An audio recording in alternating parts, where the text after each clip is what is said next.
Good morning बच्चों, मैं संतोष कुमार आपका स्वागत करता हूं आपके अपने YouTube channel Indian physics classes में। आज मैं आपके साथ जो बात करने वाला हूं वो है resolution of vector. Resolution of vector. Earlier हमने आपसे बात किया था कि किस तरीके से वेक्टर को हम ऐड करते हैं, सब्ट्रैक्ट करते हैं, वेक्टर क्या चीज़ है, कैसे इसको डिफाइन किया जाता है, ट्रायंगल लॉ ऑफ वेक्टराइजेशन क्या चीज़ होता है। इन सब चीज़ों को समझने के बाद जो सबसे इम्पोर्टेंट है वो ये है कि अगर एक वेक्टर आपको दे दिया जाए, मान लिया जाए कि ये हमारा एक्स एक्सिस है और ये मेरा वाई एक्सिस है, आपको एक यहाँ से वेक्टर हमने दे दिया ओ ए। अब आपको अगर कोई कहे कि इस वेक्टर ओ ए का रिजोल्यूशन निकालो, किसके अलोंग? एक्स एक्सिस के अलोंग एंड वाई एक्सिस के अलोंग। तो अगर हम रिजोल्यूशन निकालने की बात करेंगे तो आप ऐसे समझो कि अगर हम एक ऊपर से टॉर्च दिखाते हैं, एक ऊपर से हम टॉर्च दिखाते हैं, तो ये जो लाइन है, ये लाइन कहाँ तक अंधेरा रखेगा? अगर यहाँ से लाइट पास नहीं कर पा रहा है, ओब्वियसली इसके नीचे एक लाइन ड्रॉ कर दो, मतलब यहाँ तक आपको इस लाइन का इफेक्ट दिखेगा। अगर ये एंगल थीटा है तो ये आपका इफेक्ट यहाँ तक दिख रहा है, right. In the same way अगर आप इधर से एक टॉर्च दिखाओ इस डायरेक्शन में, तो कहाँ तक ये अंधेरा दिखेगा? यहाँ तक। तो अगर मैं इसको B ले लूँ और इसको C ले लूँ, तो अभी हमने क्या किया? अभी हमने ये किया कि एक OA वेक्टर का दो कंपोनेंट लिया, एक एक्स एक्सिस की ओर और एक वाई एक्सिस की ओर। मतलब फाइनली हम ये बोल सकते हैं कि ये जो OA वेक्टर है, this is equal to OB plus OC, right. हमने उसके ऊपर वेक्टर का साइन लगाया है क्योंकि अभी हम वेक्टर की बात कर रहे हैं। अब देखो ये एक्स एक्सिस की ओर है। अब सपोज मान लिया जाए ये मेरा R था, पोजीशन वेक्टर क्या था? मेरा R था, राइट। तो इसका x कंपोनेंट जो मेरा OB आया, राइट, तो इसका जो x कंपोनेंट है इसकी ओर हम बोलेंगे कि ठीक है इसका मैग्नीट्यूड OB है, बट यहाँ तो हमने वेक्टर लिखा है। ऑब्वियसली एक वेक्टर का दो कंपोनेंट कर रहे हैं तो वेक्टर में ही आएगा। तो हम लोग यहाँ पे बोलेंगे कि x एक्सिस की ओर, आप याद करिएगा हमने डिफाइन किया था यूनिट वेक्टर। अब ये यूनिट वेक्टर जो है x एक्सिस की ओर, इसको हम डिनोट करते हैं I से, और जब हम बात करेंगे y एक्सिस OC तो इसको हम डिनोट करेंगे J से। ये तो हो गया, आप I और J फॉर्मेट में लिख दिए, लेकिन ये OB कितना है आपको ये समझना है कि ये OB कितना है, ठीक है। तो अगर आपको ये OB के बारे में समझना है, राइट, तो हम एक काम करते हैं। अभी एक एंगल अगर ये थीटा है तो ये मेरा P हो जाएगा, ये मेरा B हो जाएगा। जानते हैं मैथमेटिक्स पढ़े हैं, थीटा के सामने P और बाकी जो बचा वो B। तो ये B है और ये H है, राइट। ये क्या है? B है और H है। तो cos थीटा इक्वल टू हम लोग क्या जानते हैं जी? cos थीटा इक्वल टू हम जानते हैं B बाई H। तो अगर ये B था तो B क्या है? मेरा OB, और बाय क्या है मेरा? cos H का मतलब R, इसका मैग्नीट्यूड हमने ले लिया R। That means R into cos theta equal to OB। And अगर मैं लिखूं साइन थीटा, अगर मैं लिखूं साइन थीटा, तो साइन थीटा इक्वल टू हम क्या लिखेंगे? P by H। तो P मेरा क्या है? ये है AB, AB बाई ये क्या है मेरा? OA। अब देखिए ये जो AB है इसके बराबर है ये OC, तो हम लिखेंगे OC बाय OA।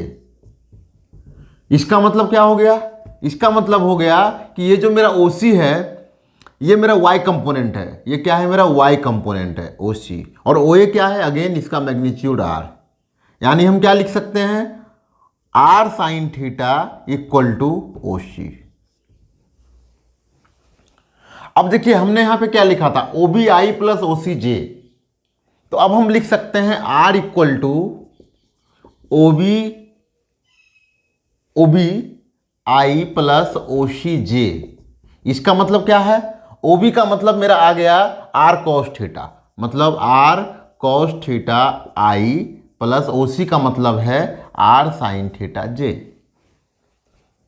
तो नाउ अब आपको ये पॉइंट समझना है कि अगर एक वेक्टर जो कि ओरिजिन से थीटा एंगल बना रहा है, उसका अगर हम रिजोल्यूशन निकालते हैं किसके अलोंग, एक्स एक्सिस के अलोंग एंड वाई एक्सिस के अलोंग, तो हम क्या करते हैं, पहले अगर एक थीटा एंगल एक्स एक्सिस से बन रहा है तो इधर का जो कंपोनेंट होगा वो आर कॉस थीटा होगा, अगर ये मैग्नीट्यूड आर है तो। ये बहुत ही इंपॉर्टेंट चीज है जो आपको याद रखना है कि अगर ये आर है और इसके साथ थीटा एंगल बन रहा है तो आर कॉस थीटा, और जो इसका दूसरा कंपोनेंट है वो होगा आर साइन थीटा, राइट। तो ये चीज पहला पॉइंट आपको नोट करना है कि हम आर वेक्टर को इस तरीके से लिख सकते हैं। आई क्या है, unit vector along x axis. I क्या है जी, unit vector along x axis. अब आप याद करिए यूनिट वेक्टर का मतलब क्या है, यूनिट वेक्टर का मतलब जिसका मैग्नीट्यूड 1 होता है, यानी इसमें इसको आप किसी से भी मल्टीप्लाई करेंगे स्केलर से तो वो वेक्टर बन जाता है। और जे क्या है बेटा, जे है unit vector along y axis. ऐसा है, सपोज अभी जैसे हम लोग पढ़े कि अगर यहां पे एक वेक्टर है आर जो थीटा एंगल बना रहा है, तो इसका अगर हमको इधर कंपोनेंट निकालना है तो आर कॉस थीटा लिखेंगे, इधर आर साइन थीटा लिखेंगे। लेकिन सपोज आपको हमने एक वेक्टर दे दिया ए जो कि एक्स एक्सिस के साथ अल्फा एंगल बना रहा है, वाई एक्सिस के साथ बीटा एंगल बना रहा है और जेड एक्सिस के साथ गामा एंगल बना रहा है। तो हम भी एक काम करते हैं, इस वेक्टर को अगर रिजोल्यूट करना है तो हम क्या लिखेंगे, ए एक्स आई, एक्स कंपोनेंट के साथ आई, ए वाई जे, वाई कंपोनेंट के साथ जे, और ए जेड के यानी जेड कंपोनेंट के साथ के। तो अगर हम ए एक्स लिखने के लिए जाएं तो क्या होगा, ये कितना एंगल बना रहा है, अल्फा, तो मतलब क्या लिखेंगे, ए कॉस अल्फा आई। ए वाई, वाई के साथ कितना एंगल है, बीटा, तो cos beta J. And Z axis के साथ कितना एंगल है, गामा, तो ए कॉस गामा के। अब आप बोलोगे सर आप हर किसी के साथ कॉस लगा दिए, तो अभी तुरंत हमने पढ़ा था कि अगर ये जिस एक्सिस के साथ थीटा एंगल बना रहा है तो हम कॉस थीटा लेते हैं, तो इसीलिए हमने क्या किया, इसको कॉस के रूप में हर जगह पे लिखा है। बट अगला जो सबसे इंपॉर्टेंट क्वेश्चन है वो ये है कि इसकी जरूरत क्या है, हम इसको क्यों पढ़ते हैं, वाई। देखो हर चीज के पीछे कारण होता है, इसके पीछे भी कारण है बेटा। क्या कारण है वो समझते हैं। जब हम वेक्टर एडिशन के बारे में पढ़ रहे थे, हमारे पिछले वीडियो में जो मैंने पढ़ाया था उसमें क्या पढ़े थे, triangle law, triangle law, then क्या पढ़े थे, पैरेललोग्राम लॉ, राइट। ये सारी चीज हम पढ़े थे। तो क्या जितनी बार आपको वेक्टर का एडिशन करना होगा आप ट्रायंगल लॉ, पैरेललोग्राम लॉ पे जाएंगे? इम्पॉसिबल, नहीं कर पाएंगे आप। लेकिन सोचिए अगर आप रिजोल्यूशन जानते हो तो आप क्या करोगे, मान लिया जाए आपको मैंने यहां पे एक और वेक्टर दे दिया R1, दोनों को आप कंपोनेंट में बांटेंगे, एक्स और वाई कंपोनेंट में, और एक्स कंपोनेंट को एक्स कंपोनेंट के साथ और वाई कंपोनेंट को वाई कंपोनेंट के साथ ऐड कर देंगे। जैसे सपोज हम इस एक्सिस में ही लेते हैं, एक आपको ए वेक्टर हमने लेके दिखाया, एक वेक्टर में बी लेता हूं जिसको लिखता हूं बी एक्स आई प्लस बी वाई जे प्लस बी जेड के, ठीक है। इसका मतलब क्या है, बी सेम मान लीजिए अल्फा 1 है ये, तो अल्फा 1 आई प्लस बी कॉस बीटा 1 जे प्लस हम लिखेंगे बी कॉस गामा 1 के। अब अगर आपको ऐड करना है vector A plus vector B तो हम लोग क्या करेंगे, अगर वेक्टर ए और वेक्टर बी लिखना, देखो ये आई है और ये आई है, इसको हम क्या करेंगे, ऐड कर देंगे। A cos alpha plus B cos alpha 1, इसके बगल में लगा देंगे बेटा आई, प्लस ये देखो जे है और ये जे है, ठीक है, यहाँ पे ये और ये, मतलब A cos beta plus B cos beta 1 J.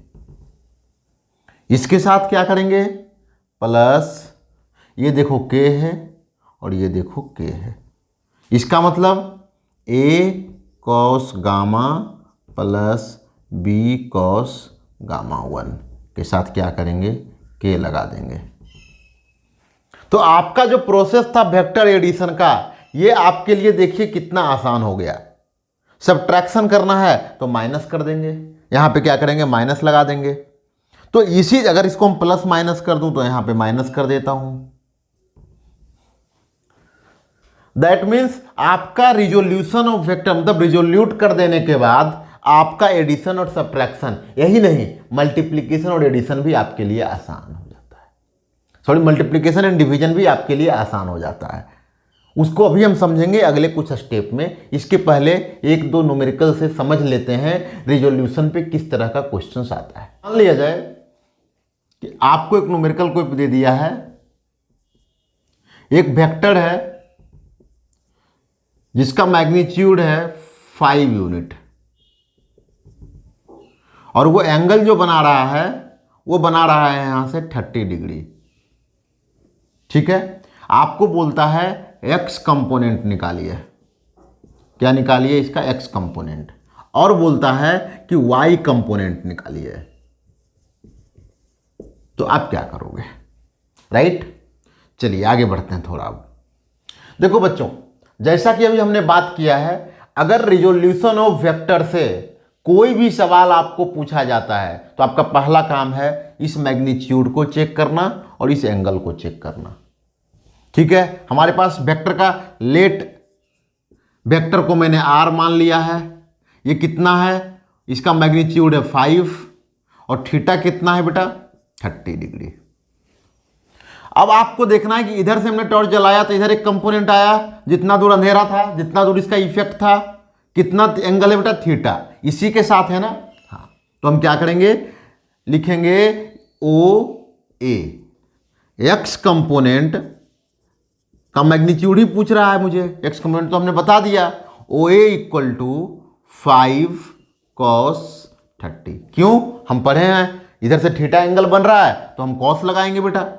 Cos 30 का वैल्यू √3/2, दैट मीन्स 5√3/2। क्लियर है। जब हम y कंपोनेंट की ओर जाएंगे, OB इज इक्वल टू मेरा आएगा 5 sin 30, इसका वैल्यू 5/2। तो अब पूछोगे सर क्या इस दोनों को हम ऐड करेंगे तो मेरे को 5 मिल जाएगा? चेक कर लेते हैं। ये दोनों परपेंडिकुलर है, तो दोनों अगर परपेंडिकुलर है तो इसका जो रिजल्टेंट आएगा इसको हम क्या लिखेंगे बेटा, vector r equal to 5√3i/2 5/2√3i plus 5/2j। ठीक है, तो अब हम क्या करेंगे, बोलेंगे भाई अगर इसका मैग्नीट्यूड निकालना है तो ठीक है, हम एक काम करते हैं, √5√3/2 का स्क्वायर कर देते हैं बेटा, प्लस 5/2 का स्क्वायर कर देते हैं। देखते हैं कितना आता है। Is equal to 25 × 3 75/4 plus 25/4। देख लो बेटा कितना आया, ये 100/4 इक्वल टू 25 अंडर रूट में आएगा, इक्वल टू आ गया बेटा 5, इक्वल टू 5। तो अगर आपको कहीं से भी इस तरह का सवाल मिलता है तो आप कुछ नहीं करिएगा, किसके साथ एंगल बन रहा है कॉस लगा देना है, और जिसके साथ एंगल नहीं बन रहा है उसके साथ साइन लगा देना है। यह था आपका क्वेश्चन नंबर 1, यह था आपका क्वेश्चन नंबर 1। अब हम आते हैं दूसरे क्वेश्चन पे बेटा। दूसरे क्वेश्चन पे आते हैं तो देखो दूसरा क्वेश्चन आपको कहता है, क्वेश्चन 2,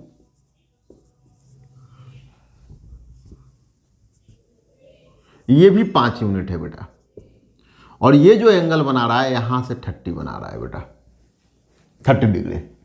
अब आपको कहता है कि इस OA वेक्टर का x कंपोनेंट बताइए और y कंपोनेंट बताइए। अब माइंड में ये मत सेट कर लेना बाबू कि अब ये हर समय ये cos थीटा होगा, नहीं। अब अगर आपने मान लीजिए वेक्टर r है जिसका मैग्नीट्यूड आपने 5 लिया है, थीटा कितना लिया 30 डिग्री, कहाँ से, विथ y एक्सिस। तो अब जो y कंपोनेंट होगा वो होगा 5 cos 30, और जो x कंपोनेंट होगा वो होगा 5 sin 30। तो जो हम लिखेंगे कि r वेक्टर इक्वल टू बोलेंगे 5 cos 30 j है प्लस 5 sin 30 i। रीअरेंज कर देते हैं, थोड़ा सुंदर लगेगा बेटा। 5 sin 30 i plus 5 cos 30 j। यानी समझना बात को कि आपको एक ही चीज करना है, जिसके साथ एंगल बन रहा है, जिसके साथ एंगल बन रहा है उसमें कॉस लगाना है। रिजोल्यूशन का सिंपल फंडा बेटा यही है, रिजोल्यूशन का सिंपल फंडा यही है बेटा, और कुछ नहीं है। अगर आपके मन में कोई सवाल है, कुछ डाउट है, you can comment and you will get the answer. आप कमेंट करिए, आपको आंसर मिलेगा। चिंता नहीं करना है, आपको हर तरह का न्यूमेरिकल्स, ये सारी चीज़ें जैसे जैसे आगे बढ़ोगे आपको करवाते जाएंगे। तो बच्चों, आज के इस वीडियो में मैंने आपको बताया कि किस तरीके से वेक्टर का रिजोल्यूशन करते हैं। आपको अगले वीडियो में हम ये बताएंगे कि वेक्टर का प्रोडक्ट क्या होता है, वेक्टर का प्रोडक्ट कैसे करेंगे, उसका प्रोसेस क्या होगा, ये सब चीज़ें डिटेल में आपको समझाएंगे। और ये वीडियो जल्द ही आपको दूसरा मिलने वाला है इस वीडियो के बाद। सो बस आप इस चैनल को सब्सक्राइब करिएगा, अपने दोस्तों से शेयर करिएगा अगर आपको अच्छा लगा हो तो, एंड देन हमारे अगले वीडियो का वेट करिए। बहुत बहुत धन्यवाद मेरा इस कंप्लीट वीडियो को देखने के लिए।